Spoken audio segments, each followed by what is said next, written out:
ماما ماما. نعم. شكلك كده عايز تعمل. قاعدة رقم 14، لاحظي إشارات طفلك. في طفل تلاقيه عمال يرفص، في طفل تلاقيه خد وضعية معينة لما بيعمل، في طفل بيروح في حتة بعيدة عشان يعمل، في طفل تلاقيه عمال يشاور على الحفاضة عشان عايز يعمل، في طفل بياخد مامته ويخش بيها الحمام عشان يقول لها إن هو عايز يغير. طيب إحنا نستجيب بقى إزاي؟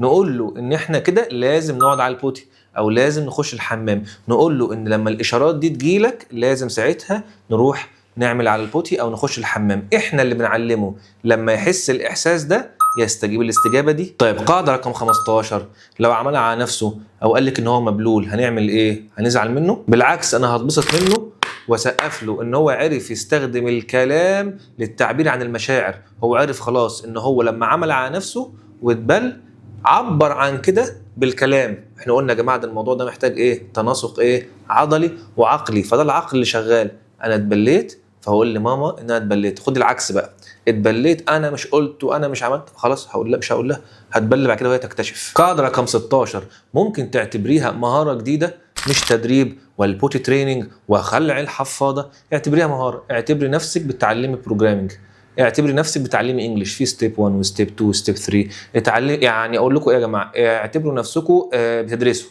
في ترم اول وترم تاني وترم تالت، فخلاص واحده واحده واحده واحده. طيب قاعده رقم 17، خليها عاده يوميه روتينيه. بصوا بقى يا جماعه، الاطفال يعشقوا الروتين، والروتين بيحسسهم بالامان النفسي، ان هو بينام بالليل، بيصحى الصبح، بيرضع من ماما، بيشوف اخواته، حاجات ثابته يوميه هي دي عواميد حياته. عايزك بقى تدخلي جوه الروتين ده البوتي. احنا بنصحى من النوم نقعد على البوتي، نلعب شويه بنقعد على البوتي، بعد الاكل بنقعد على البوتي، قبل ما ننام بنقعد على البوتي. خلاص هو في الروتين بعد كده، حتى لو ما عملش هينجح بسبب الروتين. قاعده رقم 18، التكرار التكرار التكرار يعلم. برافو، بيعلم الشطار. بصوا يا جماعه، في قاعده بتقول ما تكرر تقرر، بالكاف وبالقاف. يعني اي حاجه بتقرريها هتبقى اقرار عليك وهتنجحي فيها. اي حاجه بنواظب عليها دي نفس فكره الروتين. الروتين التكرار ينجح الطفل ان شاء الله. طيب قاعده رقم 19، توقعي الفشل والتردد مش منك انت، لا من الطفل.